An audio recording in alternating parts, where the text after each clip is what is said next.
realized the moment I fell into the fissure that the book would not be destroyed as I had planned.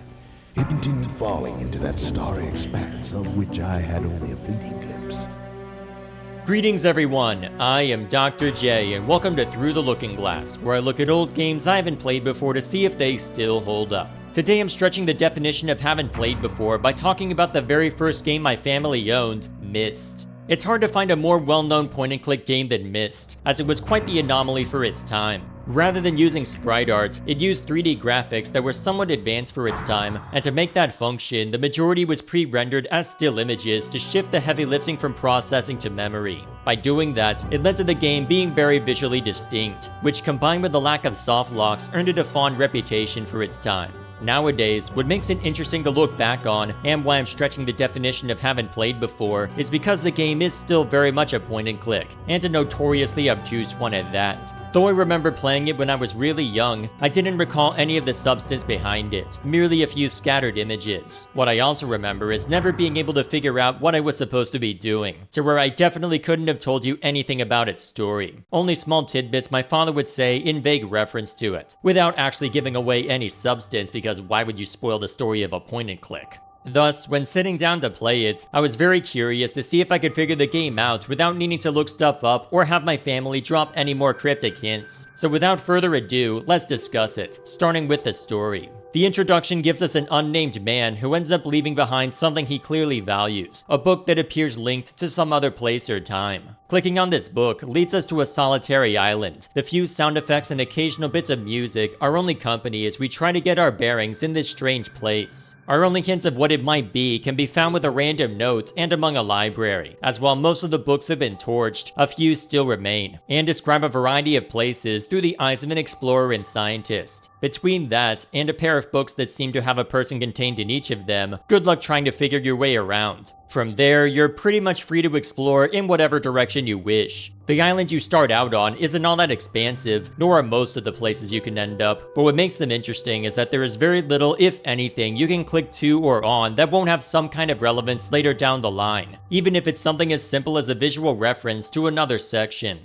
The main locus for the game's story is contained in the library, with the books being a nice read to get a sense for the areas you'll eventually be exploring, as well as tucking away hints of what needs to be done to reach a given location. It's not a complex story, but it doesn't really need to be, as you retrace the steps of a past explorer and wonder about what led to the state it's currently in. Due to the technical limitations, there are very few characters you can interact with, and due to the acting standards of the day, it can be hard to tell in the moment if the strange acting from those you do see is intentional or not. Still, the old adage of limitation breeding creativity meant that more had to be packed into the environmental storytelling of each place, with them leaning into the sense of emptiness as you learn what happened. That's likely all that can be said without giving the game away, so to ensure that it's worth getting through, the main question at hand is whether it's even approachable for a newcomer. To properly demonstrate how the puzzle solving works, I feel it best to do so by example. As a fair warning, I will be spoiling the solution to a small area of this game, but I feel it's necessary in order to offer a concrete example. For this example, I'll be taking us to this level, which, like the others, once you figure out how to access it, you're stuck here until you can find your way out. So, since the way in for this one involved a boat, your first thought might be to wonder if that same boat has your way back. Well, the problem there is that the interior is flooded, so let's start by looking around the place. As with any point-and-click game, the first objective is to try and figure out what you can interact with, and if you can learn anything from it. So, as of now, we have two doors into what looks to be underground chambers, perhaps different, perhaps the same, that are also flooded. We also have a lighthouse we can enter, with a key on the wooden walkway below us, but with us being unable to remove it from the chain. Our first thought when we see it is that we need to remove it from the chain, as the top floor of the lighthouse is locked. As for the rest of what we can interact with, we've got a telescope on top that we can rotate in any direction, annoyingly slowly I might add, with numbers scrolling across the top. We also have a panel of what looks to be 3 buttons off to the side, and whenever you touch one, suddenly we hear a noise. This is our first step, as once we click these in response and leave them on, suddenly parts of the area are no longer flooded. Hit one of them and charge blindly down either the boat or the rock entrances, and we end up with a dark table in the former and a couple of rooms in the latter. As we look around the two rooms, seeing what we can interact with and eventually opening drawers, we can find a red page in a drawer and a blue page on a bed, which we need to take back. However, it doesn't really offer much for us to actually change things. So since those destinations appear to be dead ends, let's double check everywhere else while messing with the flood levels. If we go back to the lighthouse after messing with the flood levels, at the bottom is a wooden chest. The only thing we can interact with down there is a small plug that seemingly drains off a bit of water. So at this point, can we use that? If the game wanted us to only be able to lower the flood waters, it would have just given us a single button and sent us on our way. So let's see if there's enough air in the treasure chest to where it'll float to the surface. Bit of a leap perhaps, but since there's plenty of wood out there that's naturally buoyant, let's see if that's the case if we drain the water and plug the gap.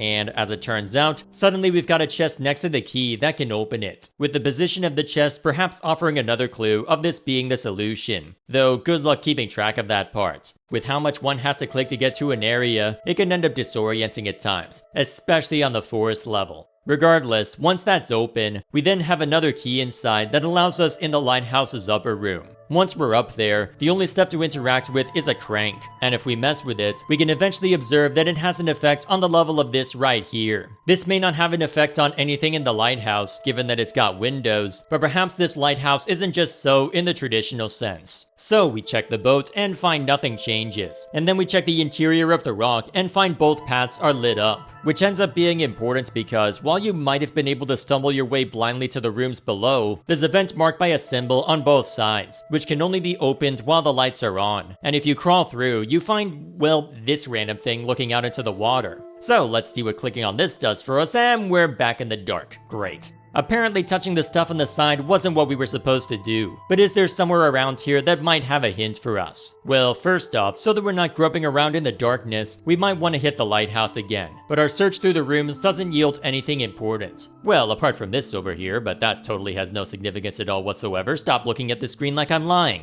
Anyway, the only thing we haven't interacted with, or rather needed to interact with, is the telescope. So perhaps with the lighthouse active, we might get some— wait a minute, that was a compass below. And those look to be degree markers given that the maximum seems to be 360. Perhaps there's something on the horizon that can tell us where to look and oh hey, while the lighthouse is on, the top part is flashing, right on top of a degree marker. Okay, let's write that down, hit the corresponding point below, and it looks like that activated some underwater light. Since there's only one place that needs light now, we can check the boat to find that now we get set light below deck, and can leave the area at our leisure. As with the last time I reviewed a point-and-click game, you may have noticed a pattern with how I was able to describe these events. It wasn't a simple matter of do this, then thing happens. It's a matter of intuit this, observe effect, perform next action based on information, wash, rinse, repeat. This is what makes for a good puzzle game in general, and a good point-and-click game in particular. It's not going to hand you the result, but it's not going to bury it under so many layers of abstraction that you'd need the internet or weaponized autism to crack it. There is a reason this game earned its reputation, as while the novel presentation and atmosphere may have caught people's eyes, the satisfaction of being able to puzzle through the solution would have contributed to that. And it was very satisfying to figure this stuff out, as I could count on one hand the number of times that the game left me completely baffled, and not in a good way. Oh look, I have this rotating puzzle that doesn't seem to have a solution, and wait, someone in chat who's never seen this game before is recommending I click and hold instead of just click? Why would that change the behavior of the rotate? It changes which one rotates. Who designed this? Alright, I got the pressure going for this over here, but it doesn't seem to have much effect on what I believe is the— what was that? Did that just move? I was bashing my head against the wall on this for a few minutes over the course of 2 separate streams, only to learn that all I had to do was just wait around a minute for the difference in PSI from the cabin to register. That would have been good to know before I went off to explore a different thread. Grumble, grumble. Fortunately, those were minor setbacks that someone looking over my shoulder, in person or on stream, could question. To where outside of being too lazy to find the information for the final puzzle, I didn't need to pull up a guide. I did have to take notes, as there was one area in particular that effectively demands it, and others where it's a lot easier to jot it down than run back and forth. But hey, that was half the fun for games back then. So, to my surprise, the puzzle solving ended up being fairly intuitive, so the only question of whether to recommend or not is simply to ask which version to recommend, because given how well known this game was, there have been multiple versions released over the years. First of all, the quote original game you can find in online stores now is actually not the original version that came out in 1993, but instead a Masterpiece Edition released in 2000, which supposedly improved the music and sound design, and also took away the 256 color restriction they had to work under just to get the thing onto CD. The visuals are definitely outdated by modern standards, but since everything had to be very deliberate thanks to the visual limitations, there is definitely an old school charm to it that makes it worth looking back on. That same year, they also released a fully 3D version of the game, which added weather effects and the ability to wander freely, though it seems that version, like the original 93 version, is abandonware now.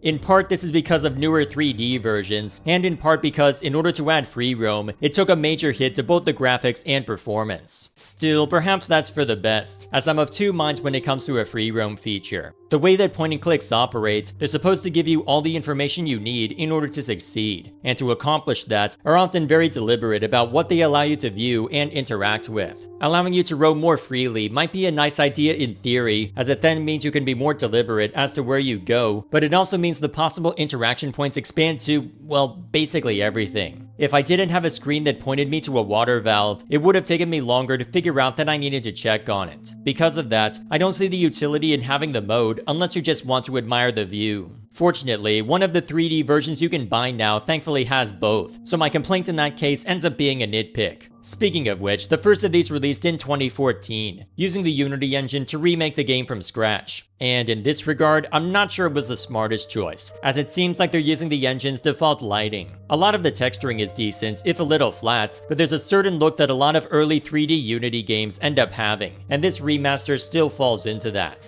There are quality of life improvements to where I can't dismiss it out of hand, as it helps to have the camera move to a position rather than just snapping to it, as I did find myself getting turned around if I tried moving too quickly through the forest. Also, with the extra screen space, they can do things like have you face the object you're wishing to manipulate while you're tampering with it this time, and not needing to lock your camera when they wish for part of the scenery to change, both of which are appreciated. That said, while it might avoid the comparison to your standard Steam asset flip, it still ends up looking of its time for a completely different reason than the original version. Also, I can't believe I'm saying this, but the original game did a better job of integrating its FMV segments into the presentation than this Unity engine remake, and was more dynamic with same. What's also worth mentioning is that once you've completed the game, this version includes a new level. It's not the most complicated thing, more a matter of showing off the visuals and presumably providing more connective tissue to the sequel, at least based on what the books and notes had to say, but still, a neat little thing to check out in the new version. Thus, if they were going to remake it again, clearly they're going to have to go all out, right? Well, in that regard, they did decide to remake it again, justifying a change to Unreal Engine 4 by creating something compatible with VR. Naturally, I can't comment on the VR component, but I'm of two minds for the improved visuals. To start with, instead of just a normal facelift, they also do things such as modifying the appearance of the boat, making it look much more extravagant than it once was, and by doing so, contradicting the sketch you find in a book. Given that the only souls we interact with are usually seen through books, whether it be in writing or literally, there's a sense of loneliness and abandonment you get from the places you visit, with the dilapidated simple appearance of the boat contributing to that atmosphere. Making it appear this fancy reduces the impact of same. Still, even if I'm not happy with some of the aesthetic changes, the graphics are definitely a step up from the prior Unity engine attempt. With how new the re-release is, they went all out with seagulls near the boat, mist coating the bottom part of a region, and even ray tracing if your computer is able to handle it. I wish they hadn't replaced the FMV sequences with CG character models, especially with how uncanny valley said character models can be, but otherwise it's a nice looker. However, when you actually look at how this remaster is designed, you can tell that it was made for VR first and something more traditional second. The original camera lock mode is completely gone, which makes sense for a VR version since you don't want to be yanked around by just hitting a static spot, but isn't ideal if you want to play the original as the original. They've also modified some of the things you can interact with to avoid this drawback, with more of the necessary interaction points being at eye level rather than on the ground, and buttons added here since you won't have the camera lock telling you, "Oi, touch this thing." They also use this change as an opportunity to do things like change the entry point into the forest level to better reflect that area, and make it to where more of the relevant information is readily visible when you first walk into a place. If I had a VR headset, these would likely be welcome changes, but as it stands, it makes it much harder to recommend to someone who's never played it. And that's before mentioning that they also didn't include the day-night cycle or the new area the Unity version introduced, which aren't major losses but are still worth mentioning. That said, for those who have played it before, they've added a randomization feature that changes up the solutions to some of the puzzles, so if you want the experience of playing through it again, you can sorta kinda get there, since it means you then have to go through certain steps again instead of just referring to your old notes. It's a neat novelty, but is it a novelty worth $30 when the original is a hell of a lot cheaper and this one doesn't control like same? That I'm not certain about. So yeah, with how many versions this game has, there isn't one I would call the quote definitive version. The original is the one that I would likely point to first, but considering the low resolution and the clunky nature of the game, it is definitely a product of its time in that regard. The quality of life changes from the newer versions are appreciated, but one of them isn't the most appealing of graphical updates, and the other takes away the original way to play the game in favor of making it accessible to hardware that a lot of households don't have. Still, when taken at face value, it's no wonder that Myst has such a fond reputation. It's a game which is an open book, one which allows you the freedom to start exploring in whatever direction you wish, while offering you enough context clues to figure out a direction to go in without giving the game away.